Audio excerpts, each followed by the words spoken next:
આવો સાહેબ. એ આવો આવો બેન આવો.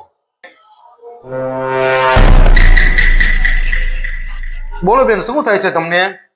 સાહેબ મને ને આમ ઊભી થવું ને તો આમ ગોળ ગોળ ગોળ બધું ફરતું હોય ને એવું થાય છે. હવારમાં જ થાય છે સાહેબ. કોઈ વાંધો નહીં બેન, તમને છે ને ચક્કર જેવું તમને આવે છે. તમે બહુ ચિંતા ન કરો, હું આ તમને દવા આપું ને એ તમે સવાર સાંજ 5 સુધી તમે લેજો, તમને સારું થઈ જશે. બેન, તમારી ઉંમર શું છે? સાહેબ 35 વર્ષ મારા થયા હશે. બેન, આ જે તમે ઉંમર કીધી ને, તમે છે ને વિચારીને તમે કીધું, કારણ કે આ જે ટીકડી છે ને બહુ હાઈ પાવર ની આવે, બહુ ભાઈરે માલી આવે. અને જો તમારે કંઈક તમે લેશો, ઉંમર તમે ખોટી કહેશો ને તો તમારા શરીરને છે ને આડઅસર થાય, તમને નુકસાન થાય બેન. એટલે હું તમને કહું છું, તમે સાચી ઉંમર કહેજો.